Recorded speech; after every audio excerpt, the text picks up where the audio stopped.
ajaran Jawa sendiri transisi dari dan bercampur dengan agama Buddha yang masuk, agama Hindu yang masuk. Namun kapitayan Jawa, kejawen tetap dipertahankan dan diselaraskan.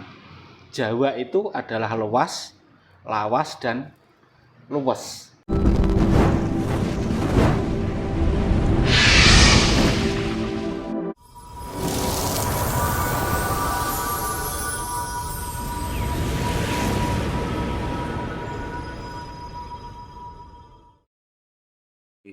Salam rahayu Pak Hartono. Salam rahayu dumateng sedaya pamirsa channel Suryo Alam. Sugeng pinanggihan malih nyuwun pangapunten.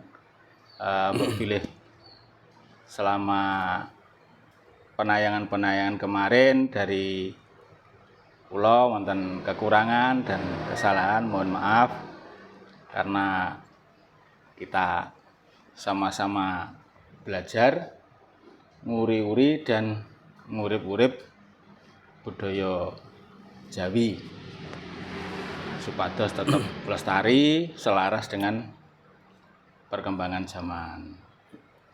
Untuk mengawali pembahasan ini,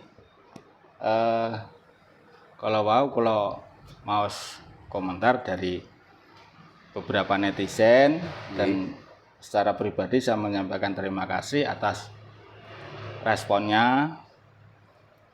Apapun bentuk responnya tetap saya terima sebagai bahan untuk saya di dalam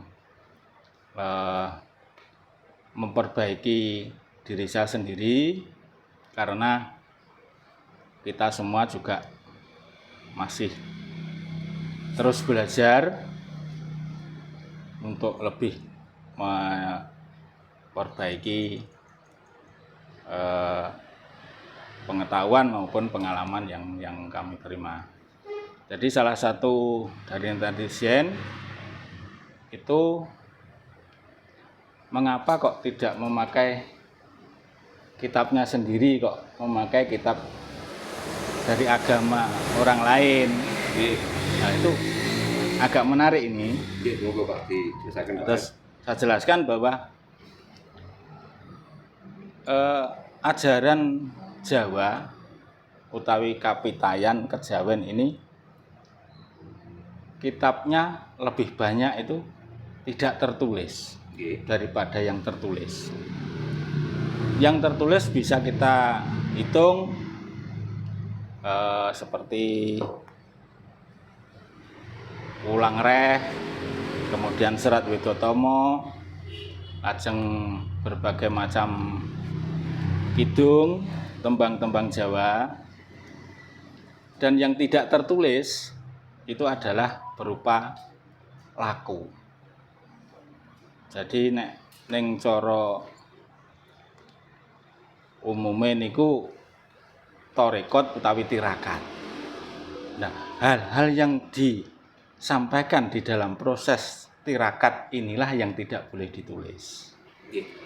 Harus dijalani melalui upaya khusus, ritual khusus, puasa khusus, dan mantra-mantra sebagai kunci pembuka untuk kita menyelaraskan antara tubuh kita, jiwa kita dengan alam semesta. Nah, itu yang tidak boleh ditulis. Nah, kebanyakan ini dimiliki oleh para sesepuh tetua adat yang dituakan, sehingga pembelajarannya harus melalui proses khusus. Nah, kalau menghendaki pelajaran-pelajaran Jawa, budaya-budaya Jawa, tulisan-tulisan zaman Jawa dari berbahasa Sanskerta, kemudian ada bahasa Pali, ada bahasa Kawi atau Jawa kuno.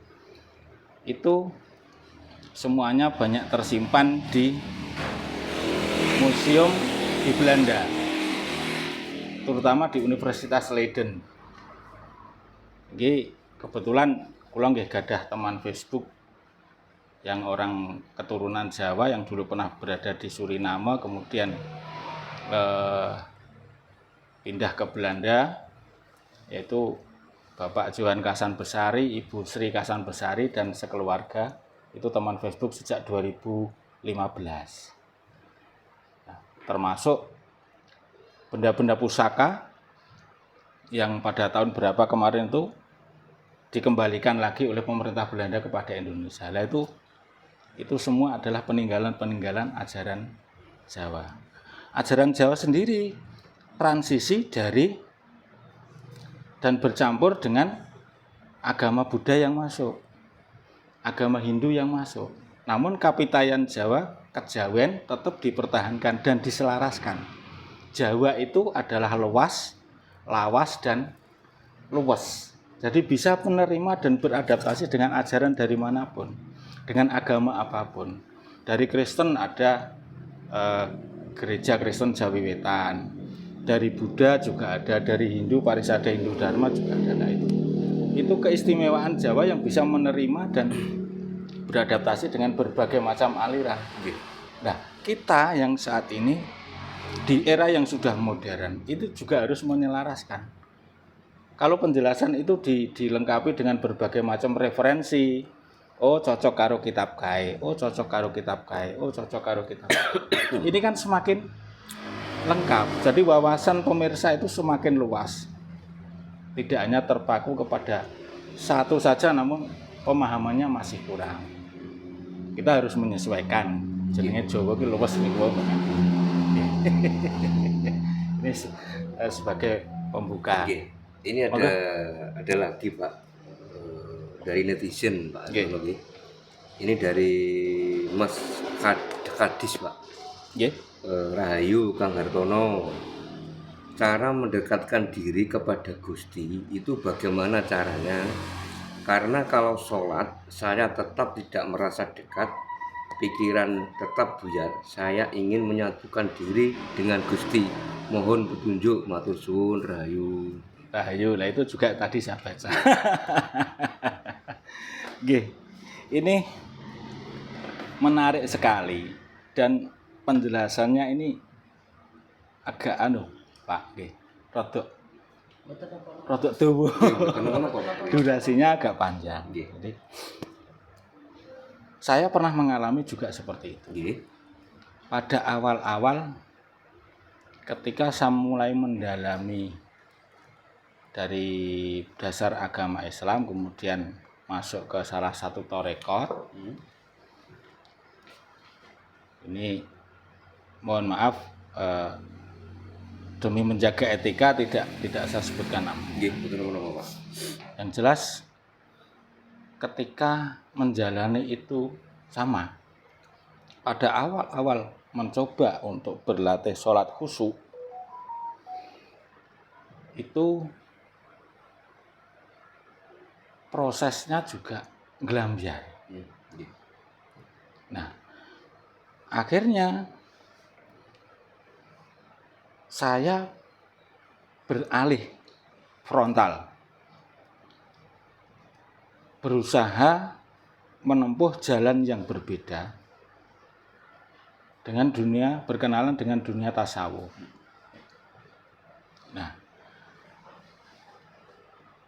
dari dua torekoh yang saya ikut belajar itu, waktu masih muda dulu seperti yang saya ceritakan pada episode pertama, terus saya belajar Jawa. Kemudian diajari dengan dunia semedi atau istilahnya meditasi Pak ya. Manekung dalam istilah modernnya meditasi.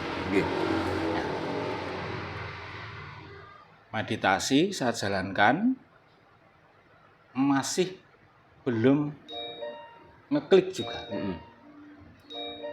Nah, akhirnya baru pada tahun 2000, mulai awal pindah ke sini 2001, itu saya menemukan cara yang kok ngeklik.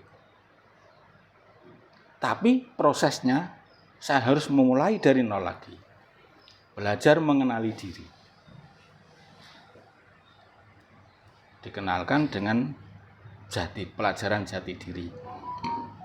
Nah, ning Jawane kuwi kawruh Jawanya itu adalah sangkan paraning dumadi.